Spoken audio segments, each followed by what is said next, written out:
నమస్కారం. ఈరోజు Larvin seeds వారి వారణాసి మిర్చి క్షేత్ర ప్రదర్శనకు విచ్చేసిన రైతు సోదరులందరికీ లార్విన్ సీడ్స్ కంపెనీ తరపున మరియు మాలత్ వీరన్న తరపున స్వాగతం సుస్వాగతం. ఇది వారణాసి విత్తనం అనేది వాతావరణాన్ని తట్టుకొని వైరస్లను తట్టుకోవడానికి ఈ మా R&Dలో రీసెర్చ్ అండ్ డెవలప్మెంట్ ఫామ్లో కొత్తగా డెవలప్ చేయడం జరిగింది. మేము ఈ వారణాసి విత్తనాన్ని ప్రతి ఒక్క అంటే మిర్చి సన్న రకాలు ఎక్కడైతే ఏ ఏరియాలో అయితే వేస్తారో, ఇప్పుడు ఖమ్మం, కొత్తగూడెం, పాల్వంచ, తర్వాత గుంటూరు, వినుకొండ, పిడుగురాల ఆ ఏరియాలో కూడా ఈ వారణాసి విత్తనం ఇవ్వడం జరిగింది. ఇదేంటంటే ట్రయల్స్ అంటే ఈ గత 4-5 సంవత్సరాల నుంచి వైరస్లు అన్నీ బాగా వస్తున్నాయి. సో ఈ వైరస్లను తట్టుకుంటుంది అన్ని అంటే ఒక ఏరియాలో తట్టుకోవడం, ఒక ఏరియాలో తట్టుకోపోవడం జరుగుతుంటుంది. సో అటువంటిది జరగకుండా ఉండడం కోసం ప్రతి ఒక్క ఏరియాలో కూడా మేము చెక్ చేయడం జరిగింది. ఖమ్మంలో ఇచ్చినాము, కొత్తగూడెం ఇచ్చాం, పాల్వంచ ఇచ్చినాం, వినుకొండ, సత్తెనపల్లి, గుంటూరు అన్ని ఏరియాలో కూడా కవర్ చేయడం జరిగింది. అన్ని ఏరియాలో కూడా ఒకేలాగా ఉన్నాయి. అంటే ఈ టైంలో కూడా ఈరోజు ఫిబ్రవరి 26వ తేదీ ఈ టైంలో కూడా చేను అనేది చాలా పచ్చగా ఉంది. తర్వాత ఇప్పుడు ఫ్లవరింగ్ ఉన్నది. ఇప్పుడు నల్లి వచ్చినా సరే తట్టుకొని ఆ నల్లికి పూత రాలిపోకుండా తట్టుకొని కూడా కాయలు అనేది రావడం జరుగుతుంది. ఒకసారి రైతు మన వీరన్న మాటల్లో కూడా తెలుసుకుందాం. ఈ వారణాసి విత్తనం ఎట్లా ఉంది ఏంది. వీరన్న గారు మీ అనుభవాలు చెప్పండి. మీరు ఇప్పుడు రెగ్యులర్గా మీరు సన్నాలు వేస్తుంటారు. ఈ సన్నాలు వేసిన వెరైటీకి మన ఈ వారణాసి వెరైటీకి ఏం తేడా ఉంది?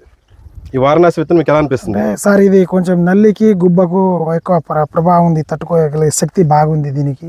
సీడ్కి కాయ పొడుగు ఉంది, బరువు వస్తుంది. ఎకరానికి 40 క్వింటాలు ఆటోమేటిక్గా తేలుతుంది సార్. ఎకరానికి 40 క్వింటాలు వస్తుంది. 40 క్వింటాలు వస్తుంది. కాయలో గింజల సైజ్ కూడా బాగుంటుంది, బరువు ఉంటుంది. కాయ పొడుగు 6 ఇంచులు దాకా ఉంటుంది. అదే మెయిన్ ఒకటి ఏంటంటే కాయ లెంత్ కూడా బాగున్నది, 6 ఇంచులు దాకా ఉంటుంది.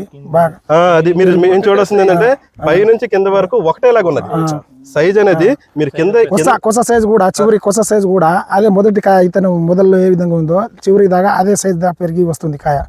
మెయిన్ మనకి రైతుకి కావాల్సింది కూడా అదేనండి. కొన్ని వెరైటీలు ఏమైతే అంటే పైకి వచ్చేటప్పటికి కాయ సైజ్ అనేది చిన్నగా వచ్చేస్తుంది, సగంకి వచ్చేస్తాయి. దానివల్ల ఏంటంటే కాపు కనిపిస్తుంది కానీ దిగుబడి ఉండదు, తూకాలు ఉండవు, మనకి రైతు కూడా లాసే. కానీ మన వారణాసి విత్తనం ఏంటంటే మీకు కింద నుంచి మీరు చూసారు కదా, ప్రతి ఏ చెట్టును తీసుకోండి కింద నుంచి పై వరకు ఒకటేలాగా ఉన్నది కాపు చూసుకోండి.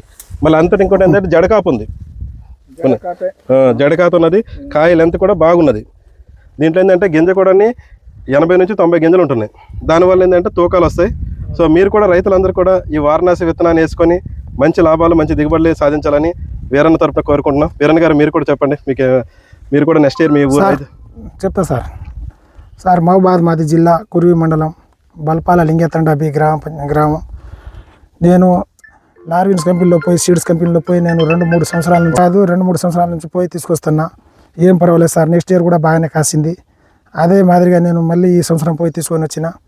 కానీ కాయ చెట్టు ఈ కొంచెం నల్లి మళ్ళీ గుబ్బ రోగం బొబ్బ రోగాన్ని బాగా తట్టుకుంటుంది సార్.